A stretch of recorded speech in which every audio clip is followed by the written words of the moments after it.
Every year is supposed to be better than last year, am I right? Well, that's at least what I try to do with every homeschool year. I look at what we did last year and how things went, and then I try to change a few things to make this year a little bit better. Here are 7 things that I've changed for our homeschool this year. Goals for myself and for my kids, and goals for just how our homeschooling works.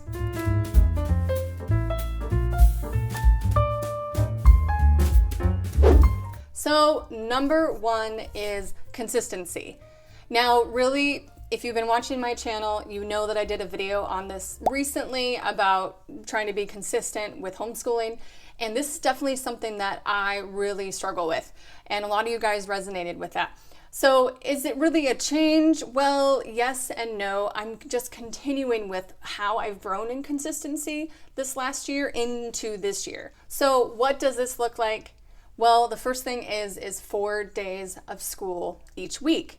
And we started this last year and it was really good. We did a great job with it. I want to continue with this and keep up that consistency. And I love having that 5th day as a buffer. So if we want to do a field trip or if we have a life skills day, which I highly recommend for any homeschool mom, is to have a life skills day each week. It doesn't have to be the same day every week, but in general, we keep that as our Fridays. But that's just a side note. So there's that. The other thing is blocking off school time. And again, I want to continue with this because I just saw such good fruit from it last year. And I feel like we could, continue to be better in this even. So that means no phone, no work, no play dates, no errands, no researching for a new project that I just got an idea for during school, which is always hard to do. Blocking off that time and keeping that specific time of the day set off for school, again, for me last year was a game changer. We're going to continue with that, and I want to do well with that still this year. The second thing that I've changed for this year is checking in with my oldest. So last year I was like, oh, she's 11 years old. She can do school all by herself now. And so I was like, here you go. And I just let her go.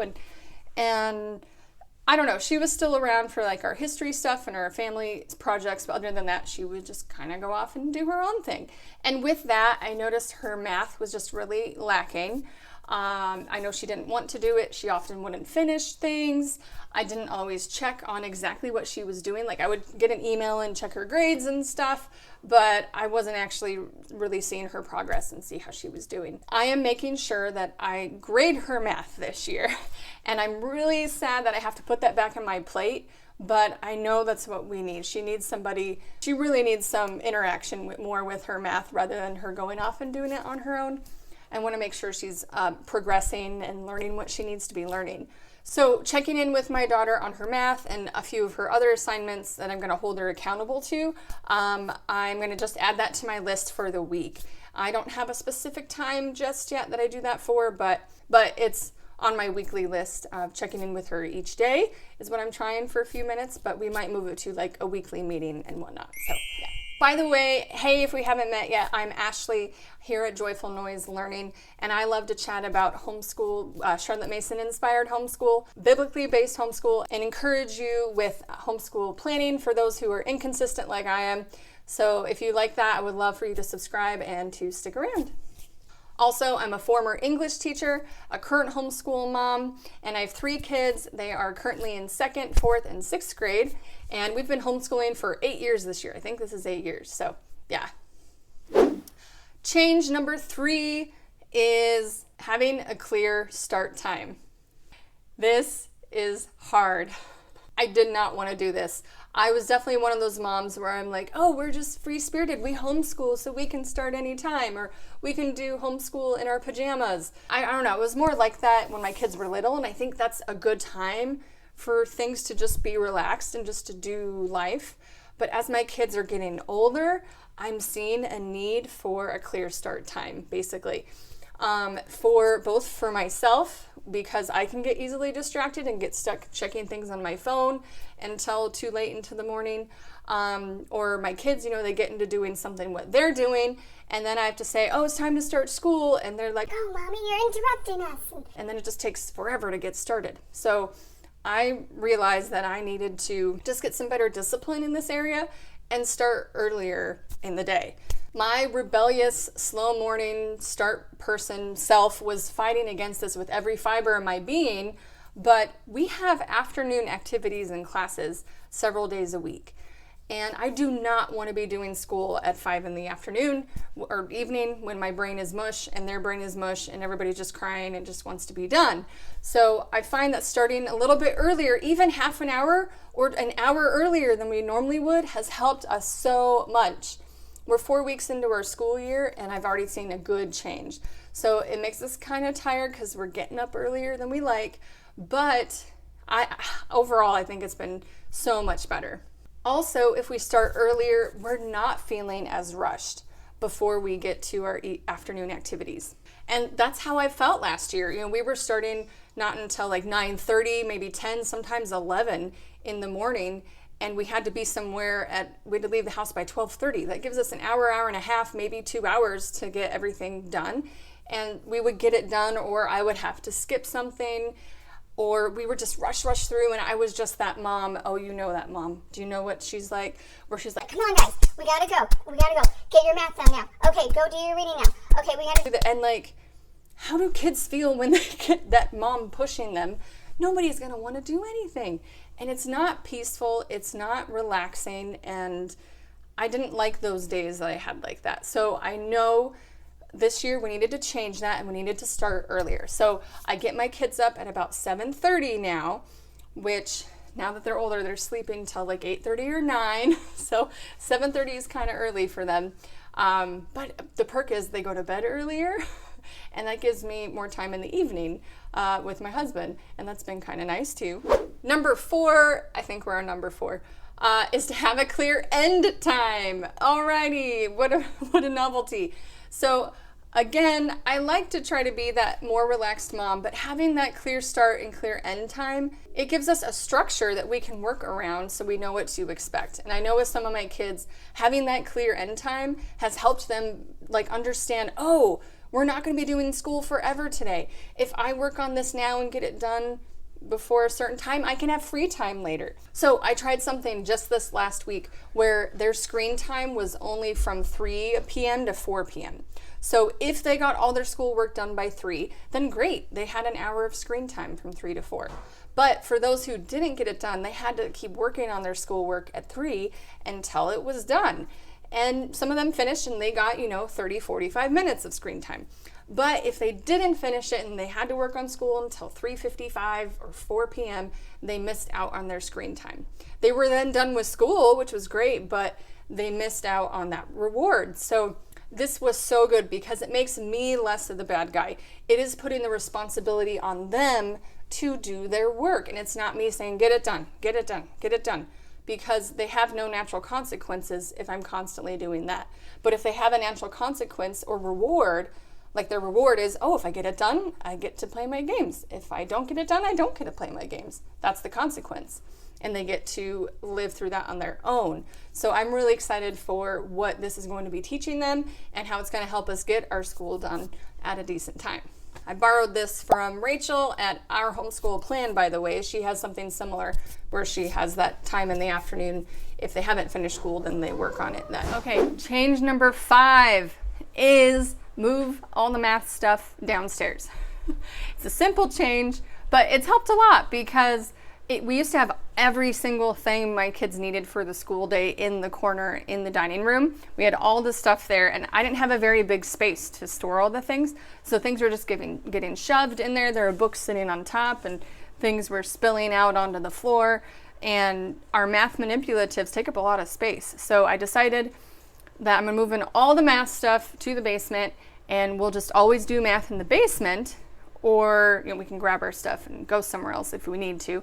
But it's in its own place and it's separated from the other stuff, and it makes it look a lot cleaner and looks nicer, and they know exactly where their math stuff is, so it's not all over the place. Because for a while there I had some in the basement and some up here and some in their backpacks, and getting started with math took forever because we had to run around the house and go find everybody's stuff. But now we know exactly where the math stuff is, and getting started with math just is a whole lot smoother and quicker this year. All right, number 6 is to start with my youngest every time. So every day we have a block for their individual lessons, and that's some work that they can do on their own, but it's also some lessons they do with me on their individual level. So I do reading everybody separately, math is everybody separately, and I was not consistent with this last year. That was kind of my goal last year, but I was not consistent with it, surprise, and it just didn't go well. But this year I've been starting to do it that way, and it's helped a whole lot. Last year when I didn't start with him first, I'm gonna work with the fourth graders, so my youngest would go off and do something else, and he'd be playing with Legos or something. Then I'd have to go to him and be like, hey, it's your turn with mommy. And he'd be like, no, I gotta finish this, mom. And he'd be getting into his Legos. And it was like I was interrupting him. But dude, it's your time to do school. So this time I work with him first. So it's the very first thing we do right after our group subjects. I do his lessons, and then he's done. And then he can go off and just do his own thing and get into his Legos and everything. So change number 7 is I've made changes in curriculum and I've outsourced writing instruction. I haven't announced these yet officially, but if you've watched my curriculum pick videos for any of my kids or for our family subjects, you'll know that I've made a few changes. So I was going to share those specifically here in this video. One of those big changes is for math.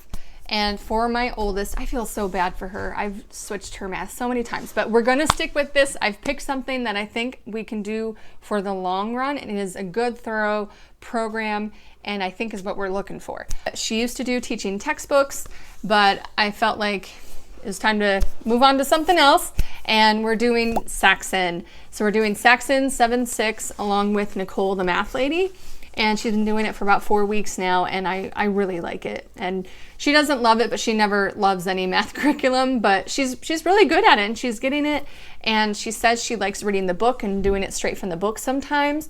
Other times she does the video lessons from Nicole, the math lady. I was a little bit worried about like the transition from one level in teaching textbooks to another curriculum, trying to figure out which level she was at. But I think I did a good choice. I basically just typed in what is the 6th grade math for Saxon, and I was like, let's just jump in here. And hopefully she is there and ready to go. And it turns out she was. And I'm thankful I did this because the level she was at in teaching textbooks, she was almost too easy. I probably could have bumped her up a level or 2 in teaching textbooks, but I went ahead and just went into Saxon with where she's at. So I made that change. Also, the other change is I'm not using the Good and the Beautiful anymore. I'm not using their science. I'm not using any of their language arts. And part of that is for personal conviction, but also I was just never a fan of their language arts after 2nd grade. So I did transition my older kids out of language arts already. I don't have any more kindergarten or 1st graders now. My youngest is a 2nd grader. And I was like, okay, we're just gonna close that door on Good and the Beautiful and move into what I have for them now. And I really like what I have for language arts. I'm not one of those moms who needs all-in-one language arts.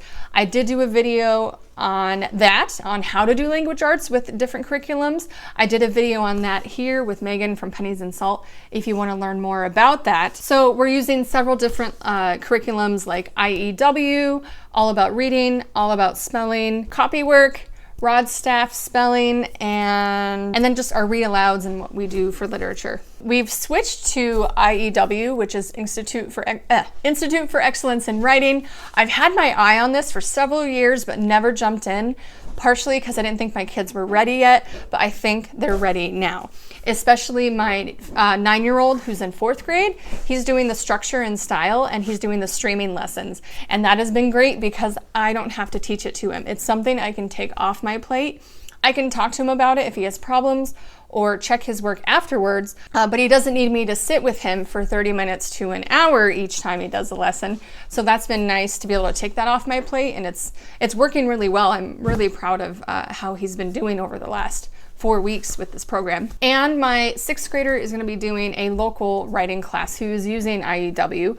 So again, I won't have to be teaching her writing lessons this year. And it's just another subject that I've outsourced. So I have to say that outsourcing writing was really hard for me, especially since I went to school to be an English teacher. But I realized I was struggling with the teaching of writing in the early stages. I had no clue. I was like, all I knew was the copy work and the, hey, answer this prompt or whatever. But maybe once my kids get to high school, we'll be good to go and I can take it from there. Like that kind of, once they know like the basics of how to form their writing, I can do it. But I didn't know what to do. So I had to let something go, and I decided we'll outsource writing this year and it's gonna be okay. And I just really needed a jump start on it with more of the like how-tos, get started writing. Like I really didn't know how to do that with my own kids, unfortunately. Really, I am okay with it because teaching grammar and literature are really more my strengths when it comes to teaching English. And that's okay if teaching writing just isn't my strength. Thank you so much for watching to the end. I want you to let me know in the comments, what have you changed this year that you want to do differently than you did last year? Were you surprised by any of my changes, or did you know they were coming? You guys are awesome. I'm so thankful for you. I hope you have a great homeschool year because you rock at homeschooling. Go find his joy among the noise. See you in the next one.